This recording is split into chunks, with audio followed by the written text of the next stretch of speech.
Hello, everyone, and welcome to the Back Nine podcast. I am your host, Kyle Mohorowski, and this is a podcast for golf. And today's topic, we are going to be talking about wedges. A little bit about myself is I am a recreational golfer. I live in Orange County, California. My local courses are Coyote Hills in Fullerton, California, Yorba Linda Country Club in Yorba Linda, Birch Hills Golf Course in Brea, and Black Gold Golf Course in Yorba Linda.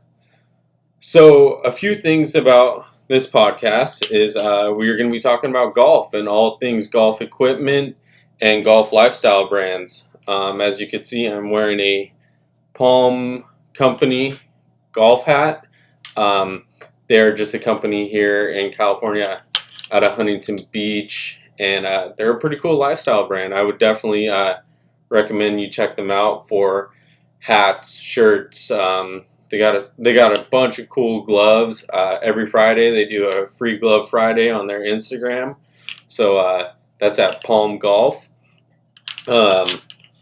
So let's get into it. Today we're going to be talking about wedges, and I brought all four wedges that I use. I have a 52 degree TaylorMade high toe milled grind that is 52 degree in a 9 bounce. I have a 56 degree Callaway Mac Daddy that is in a 10 bounce. And then I go to a Ping Glide 2 that is a 6 degree in 10 bounce, and a TaylorMade 64 degree high toe. Now, let's start with the 52 degree. 52 degree is a club that I use around 120, 115 yards out. It's all black. I actually got this custom with mine and my wife's wedding date from TaylorMade. It's a pretty cool wedge. I enjoy it. Fairly easy to hit. I have a gray Golf Pride grip on it right now. It's just 52 degree with those distances 120 to 115 to 120. I don't really find myself in those situations, so it's a great looking wedge, and I wish I could use it more. So that's the 52 degree, and we're going to go through all the wedges first, and then I'm going to answer a question that gets asked a lot, and that is wedge bounce, and what does bounce mean when it comes to your wedges. In my bag, this is one of my longest lasting wedges, the Callaway Mac Daddy 4 S grind, 56 degree, 10 bounce. It's got this pretty cool red and black Golf Pride grip on it. It's a Dynamic Gold Tour Issue S200 shaft, and as you can see, that's been used quite a bit. I like this wedge. It's a 56 degree. I would hit this roughly 100, 105 to 110 yards out. This a 56 degree is arguably the most common wedge in the game. 56 and 54, 58 in the mid 50s is where a lot of people use a wedge more often.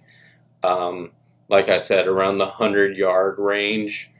So this wedge is getting used almost every hole when I'm actually fairly close. But yeah, overall, the wedge as a golf club, as a whole, is a golf club that amateurs, recreationals, and professionals use almost on every hole. It's such a key club. Right next to the putter and driver. In later episodes, we will get to putters and drivers. But for my next wedge, this is one of my recent pickups. It's actually not this year's model, but it's 2018. It's the Ping Glide 2. 60 degree, 10 degrees of bounce, just standard ping wedge with a standard ping wedge shaft, standard ping grip. It's overall, I haven't been hitting this club as well as I thought I would have. It's it retailed. I actually got it on sale at Golf Galaxy in Brea, California for $109. That's because the Glide 3.0 came out, and that's retailing, I want to say, for $149. Please don't quote me on that, and if you find it cheaper, please reach out to me. Overall, I just haven't really had a good experience with this wedge. This is something I would use 85 to 90 yards out. And yeah, I'm just really struggling to hit it. I'm getting a lot of my mishits right here on the toe, or on the heel, mind you, the heel. So I'm really gonna keep giving this another shot, but this might be a trade into Roger Dunn. And now to my favorite wedge in the bag, and that is a 64 degree high toe TaylorMade mill grind in a KBS 115 shaft with this maroon Golf Pride grip. This wedge I would hit 80 to really anything below 80, 30, 40, 50, 60, 70 yards. This is my go-to wedge. A lot of people don't use 64 degrees. A lot of players stop at 60, but I love this wedge so much. As soon as I tried it, it gets the ball right up in the air.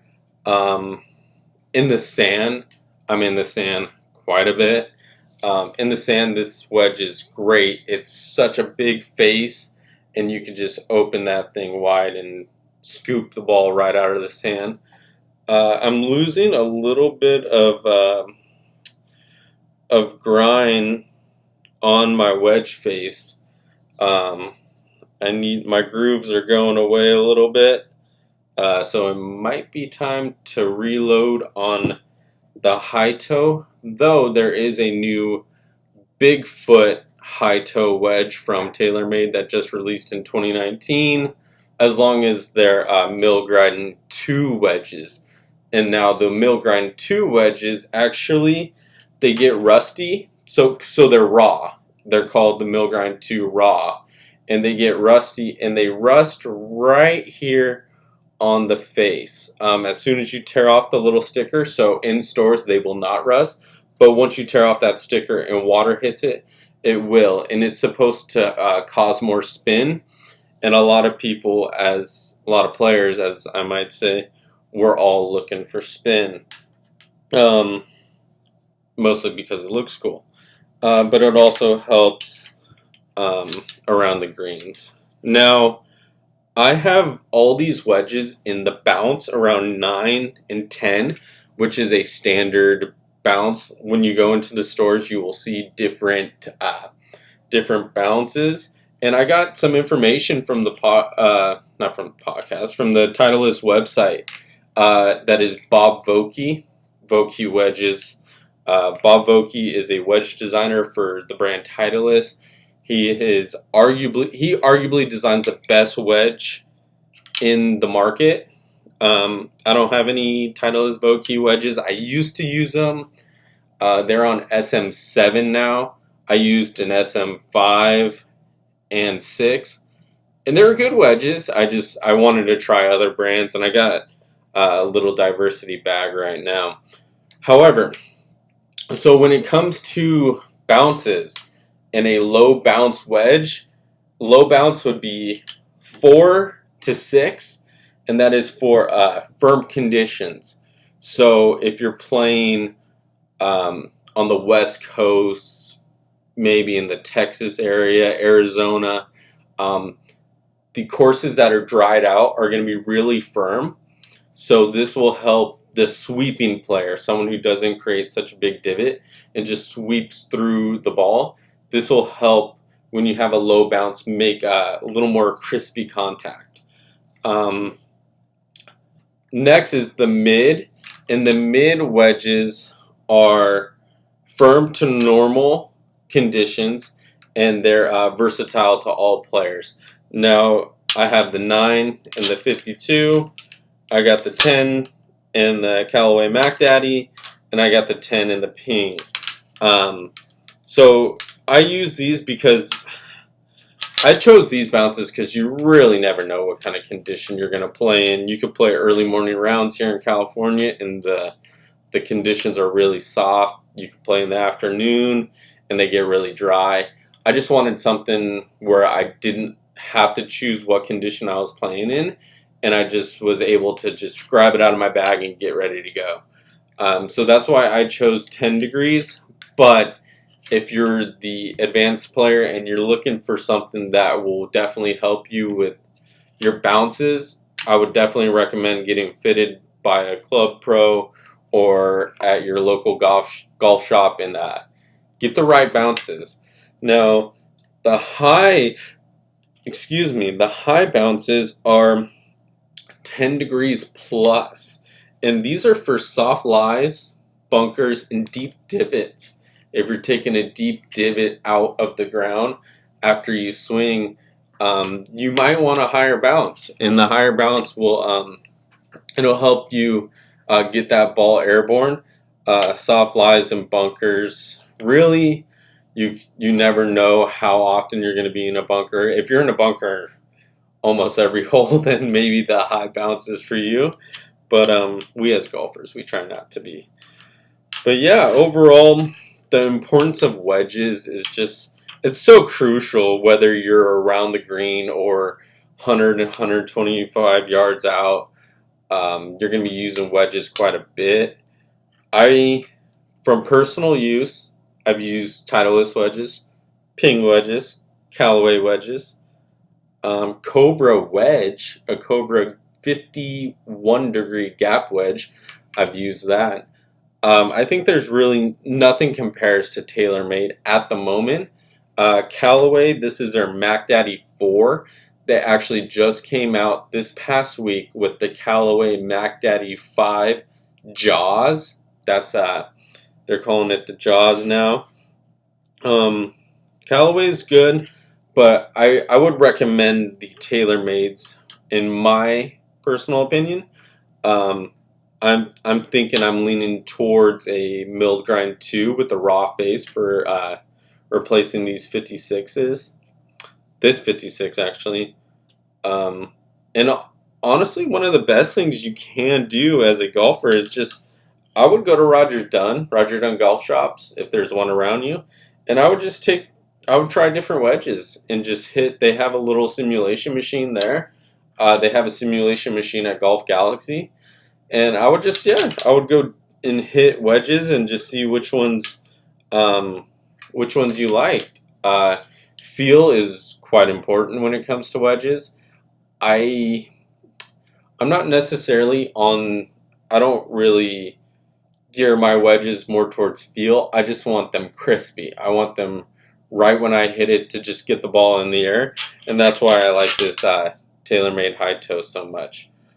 A lot of players have said, and a lot of equipment experts have said that wedges are the quickest way to improve your game, lower your scores, because we're all trying to lower our handicaps, get the shoot that one score and go brag about it to your friends. And they say wedge practice, wedge, wedge, wedge. There's a video on YouTube with Dustin Johnson, one of the former #1 world golf ranking players, and he said, yeah, before every round I'm 35 minutes hitting my wedges on the range, because I know if I'm driving the ball well, I could go driver and wedge, and I'm going to be hitting wedges nearly every hole. And for somebody that drives the ball far, I would recommend focusing on your wedges, focusing on the putter, because those are clubs you're going to work on nearly every hole. And I'm of the luxury, I hit the ball regularly. No, every so often I'll hit the ball straight. I like to play a little bit of a cut, which is from left to right. Left, right. Yeah, that's right. I like to play a little bit of a cut, not necessarily on purpose because I slice the ball quite a bit, but I'm roughly 270 to 295, 300 on my good day, driving distance. And depending on where you play, that's going to leave a lot of 100, 125 yard shots. And I would work on wedges. When luckily at Yorba Linda Country Club, where I play nearly every weekend, they have a little wedge range, so you could get a bucket of balls, walk over there, and there's different stakes, so you can practice hitting balls to different distances. But I love wedges. You can find great information on all wedges, YouTube channels. You can find reviews. You could search GolfWorks, the forums. The forums, everybody's got an opinion about wedges, and I think that's one of the cool things for us gearheads is just starting a conversation and seeing who's using what and what they like. And I would just go. My recommendation: go and hit some different wedges. The TaylorMade little custom. I blacked this out. I got the date in red, maroon, kinda, because those were our wedding colors, and I always liked that. I always like the black shaft on wedges because I think it looks really cool. So I went black shaft, black club face, and a little maroon wedding date. So those are my wedges. Thank you for listening to the Back Nine podcast. Next week we will be back with a guest, hopefully. Hopefully we get a guest next week, and we are going to be talking about not the best club. Maybe the best club? No, not the best club, but the club that everybody loves to talk about. We are going to be talking driver next week, and driver and how far you hit the ball, and I'm so good at hitting driver. At the driving range, everybody takes out the driver. So we will see you next week. Thank you all for tuning in. I am your host, Kyle Morosky, and until then, hit 'em straight.